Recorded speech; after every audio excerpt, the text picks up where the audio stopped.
Welcome to Cabbage Cage, another versus battles. We guess ultimately. We pit various characters head to head and do our best to figure out who would win in a battle. For example, Mad Max versus Snake Plissken in a jungle with a predator. If there is no specified location, we will assume the combatants are on a small island. The characters will have access to the tools and weapons they would use normally. They will be fully motivated to defeat each other and their opponent in any way they would traditionally. And we will do our best, to our silly knowledge, to pick a winner. Across from me, I have my friend Nick. How you doing, Han? I'm Nick. I'm a great friend of Han's for many years. I love horror movies. I love action movies. And anything to do with Terminator 2, I will kick Han's ass at. That's good enthusiasm. Today's first battle, our mission-based battle style, we're going to have John McClane from Die Hard. Bruce Willis. Can I ask which Die Hard? First one? We're going to go first Die Hard. Okay. This is where... there's a big difference between there's a big difference. 1 and 5, yeah. Yeah, if you go number 5, he's almost invincible. It's terrible. He might as well be part of the Fast and Furious crew. Exactly. Okay, part 1, I got you. Yeah. Part 1. This is specifically using the story of Die Hard from part 1 and versus Hans and his Die Hard crew. But this time, in his Die Hard crew, Kevin McAllister from Home Alone is on the team in Yakatomi Tower. Interesting. Yes.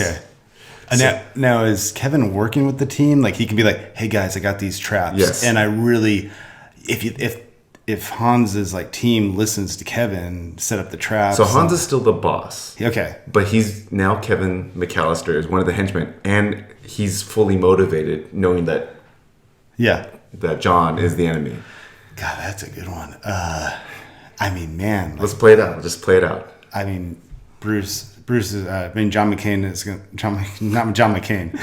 John McClane is going to be walking through those buildings, and he's going to like have a paint thing hit his head. Oh, there's definitely paint canisters. Yeah, there's going to be paint canisters everywhere. He's going to open a door, and his hand's going to get like burnt. He's going to lose his shoes again, and this time he's definitely walking over glass. Gosh, Kevin is very handy. And then at the end of the day, he eats his macaroni and cheese. You know, it's pretty.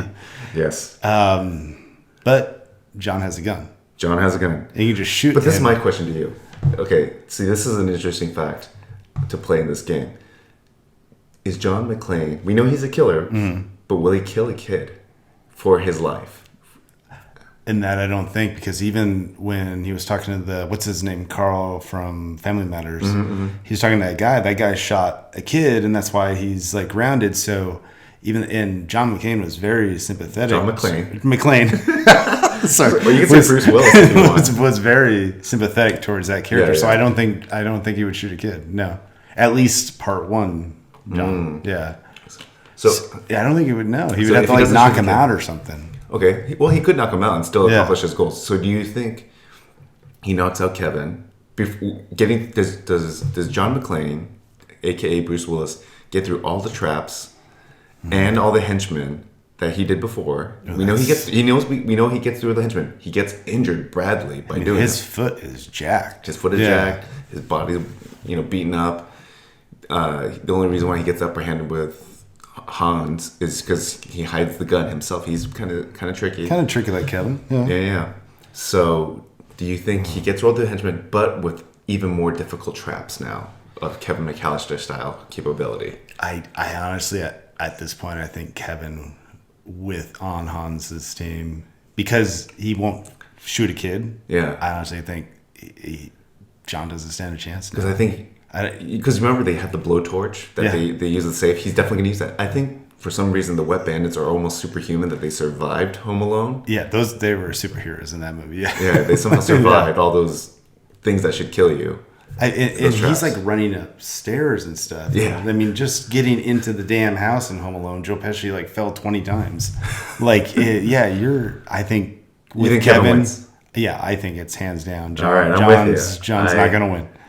I think he gets through all the henchmen he would normally, but I think I'm playing it out just simple as this. Kevin badly wounds John McClane. Oh, definitely. Drops him, and that's when one of the henchmen are just capable enough to just shoot him point blank. Because they get close many times. That's true, too. I'm still forgetting, at the end of the day, Han still has his team. Yeah. Yeah, so you add that. Oh, John's toast. All He doesn't right. stand a chance, I don't think. I think that sounds like a good sequel to both movies. And it's a Christmas movie. Both Christmas movies. So yeah, two of the best Christmas movies. Almost. And I would love to see this movie because I would love to see the scene where John's walking into a room and Kevin plays the tape from the gangster movie. He's like, keep the change, and he's like tricking John with that tape. I would love to see that. So instead of yippee-ki-yay, it's Keep the change, you filthy animal. Keep the change, you filthy animal. And then John falls out the window and dies or something. It's great. brilliant. Yeah, it could be really good. Kevin wins. Right. I'm ready. You're ready. All right. It sounds so creepy when you say that, but that's fine. Marty McFly, of course, from the Back to the Future franchises, versus Bill and Ted of Bill and Ted, Excellent Adventure fame. Who saves Sarah Connor from the T-800 first? Oh, okay. So two separate timelines. Going to 1984. But who accomplishes the goal better Interesting. and faster? Is Kyle Reese coming back? No, there's no Kyle Reese. Okay, so it's just them they have to... It's Marty. Perfect. Just want to make sure. Okay. Just Marty. Interesting. No Doc. Marty McFly. Yeah. He can radio. Okay, let's say he can radio in Doc, but Yeah. Doc can't personally help. Okay. So the problem with the flex capacitor. Exactly. He's got to kind of figure He's that got out. to do this on his own in 1984. Just like Bill and Ted will have access to Rufus, but Rufus can't come and help. Exactly. Now, but Bill and Ted, can they bring Abraham Lincoln to 1984 to help their cause? Because they could bring a whole bunch of people. They can. What? And Bill and Ted, that's kind of what they would do. Because they're not that bright. But if they bring Abraham Lincoln to give a speech, I'm just saying an example. 4 Terminator's coming for you. I don't know how that's going to help Sarah or the T-800 to stop. But Marty is only going back a year. No, they both go back. No, but Marty's only going back from 1985 to 84. He's only a year off. That is an advantage in a way. Actually, I like that you bring that up because that is an advantage. They're in 1989. Yeah, he's more comfortable with that time. He's only gone back a year. Imagine going back like last year. I'm like, oh, this is easy. Yeah. This is easy. So he's going to know the locale better. A little bit better. Right. Yeah. Bill and Ted are so like, They're whoa, lucky. dude. They're not the brightest. Yeah, but they luck out on a lot of the things. sharpest tools in the shed or anything like that. Yeah. But they are very lucky. Yeah. As they both kind of are. Both Marty is pretty lucky. He's pretty lucky, but in both adventures, I think Bill and Ted are luckier and how things kind of go their way. And then Marty struggles to accomplish his goals. He has some issues. He has some issues. And is it like when... Like, is it there going to be a picture of John and it gets erased? Like in... Let's say he has that. I'll give you the benefit of that. Like, it's the Sarah Connor picture and that gets erased. Yeah, if it doesn't so he go knows right. that... just to go with the so theme. For his access to his tools, he will have a picture of Sarah Connor because there's a picture. Yeah. We've seen it in the movies. Yeah. There's a picture of her. That would be really cool. That will fade on and fade out as he's doing right or wrong. So he'll at least have the knowledge if he's closer to succeeding than failing. Now Marty can come. Man, this is good. Like, does Marty go into the Bob's Big Boy she works at and like he bombs and then like that probably does would he have happen. to play Earth Angel to Sarah? Like I just don't know how that. Does he go into the club where Sarah first gets attacked? Oh, and like goes in and has to like play the guitar to distract Arnold. I think that's more of a Bill and Ted move. You're right. Talk about the Wild Stallions. What am I even thinking? I'm thinking of Back to the Future where Marty would, but you're right. Like they would try to rock the Terminator's face off. They are the greatest artists ever. Yeah, that bring world peace. You know what? That's a good point. And I'll let this count a little bit. Bill and Ted, despite losing to their cyborg versions of themselves in Bogus Journey, true, but they have experience going against a cyborg form, and Marty doesn't. That's true. Yeah. He's not used to going against like cyborgs or synthetic robots or whatever. Very true. He's just used to time travel and dealing with Biff. Yeah. Yeah. And even then, not so great most of the time unless he's skateboarding away. Yeah. Does he skateboard away? Can he skateboard with Sarah Connor away from the T-800, do you think? Maybe if there's like a poop. If poop falls on the Terminator, because you got to have the poop fall on the Terminator. Does the manure stop? Yeah, the manure will stop the Terminator for a little bit. Can it stall a Terminator? No, but it just makes a funny scene in the movie where the Terminator gets pooped on like Biff always did. I I think I'm gearing more towards Bill and Ted at this point. Okay. Marty's one guy, and you can't really beat the Terminator with the Okay, DeLorean. so tell me where you think Bill and Ted, how they accomplish this goal faster. I think they both can do it. Oh. But what's the reason that they can do it faster? Because they're both the heroes of their story. Yeah, great rock stars. I think they're able to distract with their music, and then being able to bring characters from different periods of time. If I were Bill and Ted, Get Genghis Khan. Genghis fucking Khan. Yeah. Get whoever the badass warrior of whatever century to take on the Terminator. That's gonna beat. You know what I the didn't think Terminator. about as well? This is probably a great, even better advantage is they do accidentally go to the future. They both do. Both Oh, Marty they can and bring him. stuff. Yeah, exactly. Yeah. But the stuff that they can bring from, I think, the Bill and Ted universe is more powerful. Is it? I think so too. Yeah. Well, they definitely had their cyborg, so they could bring another cyborg version of themselves and reprogram it. yeah. All right. I'm with you. I'm thinking Bill and Ted for sure. Bill and Ted for the excellent win. Excellent, dude. Good job. Wild Stallions. Bill and Ted win. Can you imagine the T-800? Like every time the end of an action scene happens, manure falls on him, and he gets up and he's like, "I hate manure."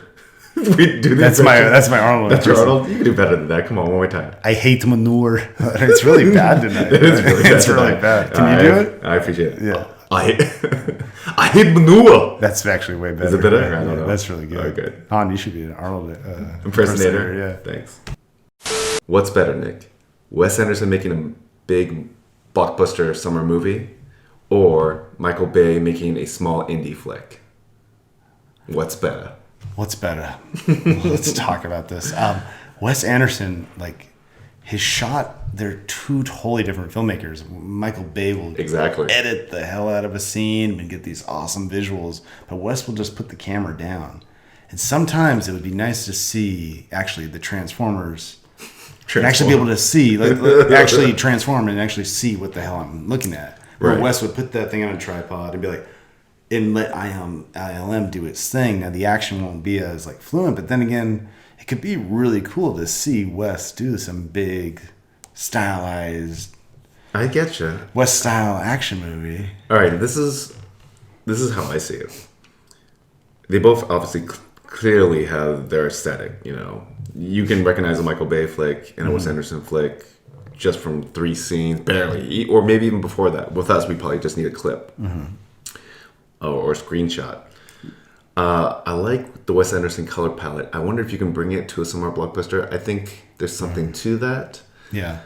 The hard part is, despite working with all the famous actors he has, to make a summary action movie that keeps your interest in action pace, because there's a few things he does fun, like he does some cut scenes. There's always a running gag. I'm thinking of particular, what is the one, the hotel, the Grand Hotel. Budapest. But the Budapest. I've actually, that's one of the few I haven't seen. Like there's a fast paced kind of jump cut, like as they're going hotel to hotel, assistant. So I think he has it in him. And if Spike Jonze can do it, I think he can kind of scoot in and maybe steal the show and add some kind of flair to an action movie. Michael Bay, I think with a small budget as an indie flick, I think he's gone so far past that. I don't know if he can go that far backwards. Yeah, he's so in. Yeah, I agree. Like he's so far. He's made too many blockbusters, and he's so niche in his style. Yeah. I haven't seen him do anything new, and like when his first movies came out, Bad Boys, The Rock, hell, even Armageddon, I remember being like, this guy's amazing, what visual, cool style. But now everything looks the same, and so many people have copied Michael Bay's style that Michael Bay isn't as cool, because these guys who grew up on Michael Bay are now way cooler than him. Yeah, I'd say that's kind of the way the trend's gone so far, unfortunately. But just to think one way he could defend it, I think if you get like those little scenes that he does, like in The Rock or Armageddon, where he's good at doing sweet moments. They're cheesy, but he's good at doing sweet moments. I think that's the only thing that could save him from making it, like a decent indie flick. But I think Wes Anderson stepping up with a bigger budget is an interesting movie. And also, like Michael Bay's like dialogue scenes sometimes, like I'm just saying, the last like 6 movies he's done is like five Transformers movies, right? Unfortunately, imagine Wes Anderson doing that 5-minute boring dialogue exposition scene would be so much more interesting than Michael Bay. Like camera moves everywhere. I would like to see like that boring exposition of Transformers done with the Wes Anderson style. It'd be very interesting to see. You know what the interesting part is? Since everything is so symmetrical, you just be like, oh, it's just so clean of a transformation, I guess. I know, like we're trying to picture like... It doesn't have to even be Transformers. I was just saying a summer blockbuster, but I mean, you know what? I'm more curious. I want to see... There's even that great fake Wes Anderson clip of X-Men First Class or the X-Men movie that a fan made, that Wes Anderson style. You I'll have to watch You should check that out. I'll send you a link sometime. But yeah, I think Wes Anderson should win. I do too. Totally All right. agree. I think that's what's better. It's what's better. Yeah, what's better. Wes wins. Back to another mission-based one. I'm ready. Give me my mission, Han. Your mission. Or Cabbage. Your mission, if you choose to accept it. Ethan Hunt Oh, I like it. versus John Wick. But the mission is to kill the Heath Ledger Joker. Who kills the Heath Ledger Joker first? Oh, that'd be a good movie. So, Ethan Hunt will have all his crazy gadgets. Does he have his team? Let's say that's really huge. That is. Ethan. Let's say he has them the way he normally does. They're always on in his ear, right? Yeah. They can help him hack something, but all the physical work is done by him. Exactly. What is it? Not Luther or the Simon Pegg character will be like, go down this door, go down this door. If that's there, I think that's totally doable because that'll work. Okay. And it's John Wick. The ultimate killing machine, almost, really. He's got to stay far away from John Wick. I know. But because unlike Batman, John Wick will kill. Yeah, he will kill. But if he's got his team saying John Wick's here and they always are watching John Wick where he's at, okay, so let's picture Ethan this. Can stay very far away. Let me paint the picture for you. Yeah. Gotham City. Okay. Joker, let's say he's at the climax. He's got the ferry. He's in the building. Mm-hmm. So that's going to be to some of Ethan Hunt's advantages. He loves jumping on the side of buildings. He can out-jump John Wick any day. Yeah. But there's a lot of factors in here. So there's obviously a lot of henchmen and all this other stuff. John Wick loves clearing henchmen. And that's the thing. Okay, let's say we're on a building. Let's just say hypothetically it's 10 stories. Ethan Hunt is going to skydive in. Mm-hmm. John Wick is going to kill all the bad guys on the bottom floor and move his way up. So I agree. They're going to both meet. Yeah. On, let's say, but who floor kills the Joker 8. First? That's the hard part. See, this is what I... John Wick would just go in there and shoot the Joker. Yeah. I don't think he hesitates. Not at all. Ethan will... I think Ethan hesitates a little bit. Like, he loves to have a hand-to-hand combat match, as we've seen, like, from Mission Impossible. Yeah. Or any of them. Like, really, he loves punching people. Yeah. So I don't think he kills the... I think he could get to the Joker faster, but I don't think he kills the Joker faster. No, he want to talk to him or something. Yeah, he'd want to hold him hostage, and I think that plays into the Joker's hand. Like, if the Joker knows he's coming, he sets up more explosives. Tom Cruise is going to have to probably, like, have that rope on the side of the building run, explosions popping behind him and everything. But John Wick is just going to be like, explosions roll. You know, just shooting left and right. But Ethan Hunt can outrun bullets, it seems like. Because Tom Cruise is such a good runner in all those movies. Like, it seems like... John does get more beat up. I will say that. It seems like Ethan just runs. Yeah, Ethan just runs. That guy it's all running. Most of his movies. And it's amazing. For such a short guy, that guy can run. Yeah. I don't know how, but I know how John Wick would just, with a gun, take out the Joker. Ethan, how would he take him out? That's the thing. I don't know how he would take out the Joker. Well, that's the hard part. He's definitely going to try to more knock him out, which will count. Yeah. Let's say that can count. He can knock him out and take him back. I mean, are we talking? But does he do that? Can you knock out that Heath But Ledger? But then again, like with the John Woo Ethan Hunt, he would shoot him. You think he does? Because he jumped off a motorcycle, roundhouse kick him in the air. At the end, he shot him though. Yeah, but it took a while. That's what I'm saying. Yeah, it was a lot of fighting. Yeah, like similar to Batman. You know, there's a lot of hand-to-hand combat going on. Yeah. But Joker's not completely, weak in that scenario. He can actually handle his own to a certain degree. We've seen him good with a knife. He sent some dogs out. John Wick, I think, would handle the dogs better. He loves dogs. Shoot, yeah. But he would handle... Then again, he wouldn't shoot dogs. John Wick wouldn't. He'd knock him out. Yeah. I think he'd knock him out. Or make him fall in love with him somehow. He's got the dog whisperer thing for him. Dog man, yeah. And then as soon as the Joker... But I think... I can't see how Ethan Hunt would win the Joker.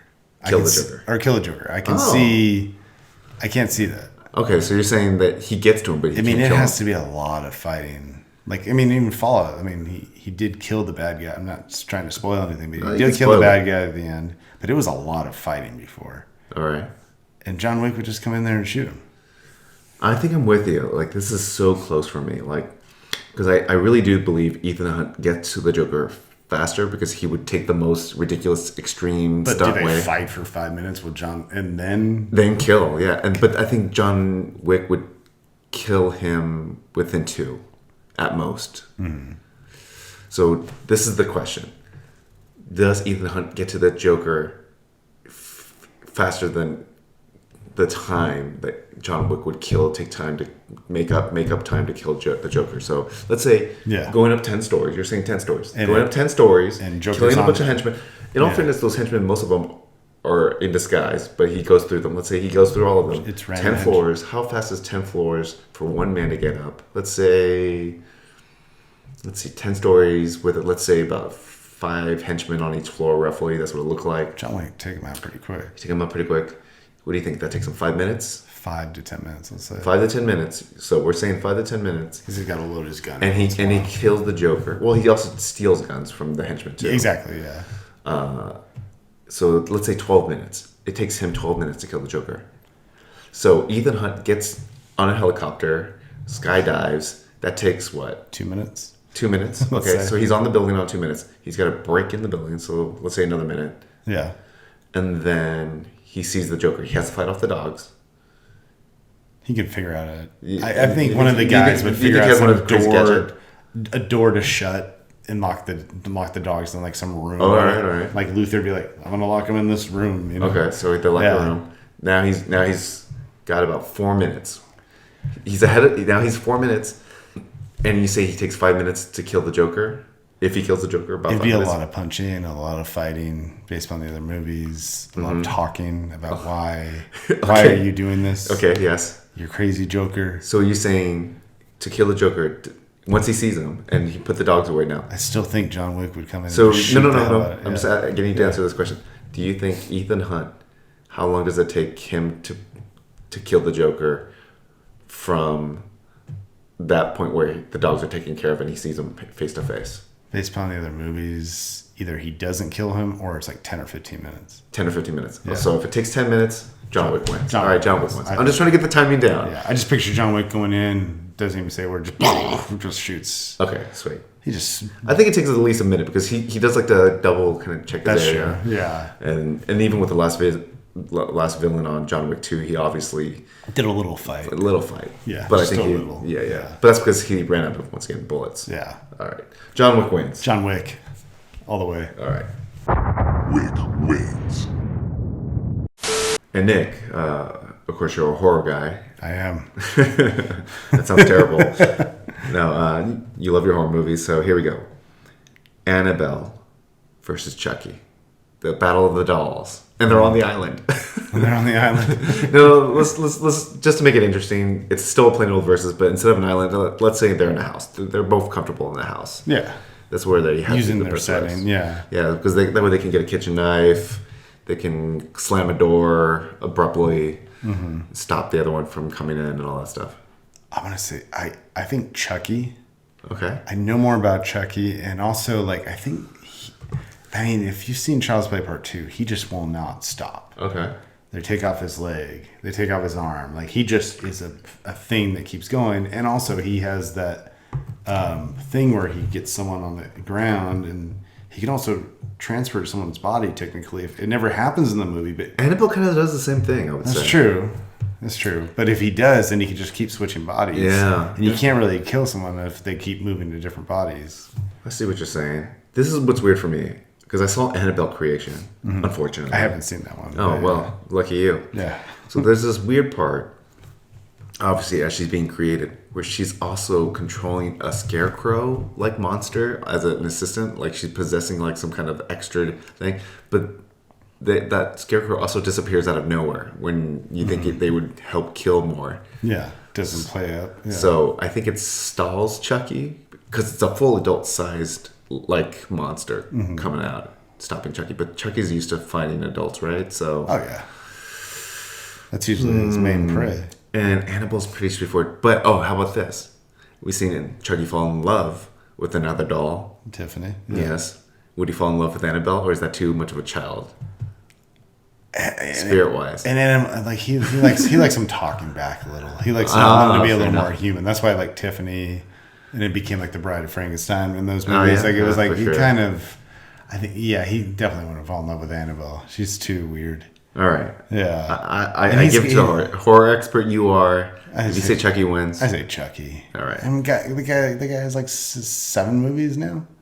He's been but around. That doesn't mean everything. Yeah, but they try to kill him. If anything, there could be more weaknesses that weren't explained about Chucky with 7 movies. What's his main weakness? He keeps coming back. His main weakness is that he can never, like, actually get into a body. It seems like he's always like something stops him. So if Annabelle did break that body of the doll, he's fucked. But they always find a way to bring him back. The blood of something. Well, it's first to kill. Yeah. In a house. That's true. You're still saying Chucky, though? I'm still saying Chucky. All right. Yeah, I'm glad we're sure. He's just crazy. All right, fair enough. Chucky wins. Well, thanks for watching another episode of Another Versus Battles. Chewy, any thoughts? No thoughts from Chewy. But if you have any, go ahead and leave them in the comment section. Subs and likes. Thanks to Nick for being part of the episode. If you have any great ideas for battles, till then, may the peace be with you.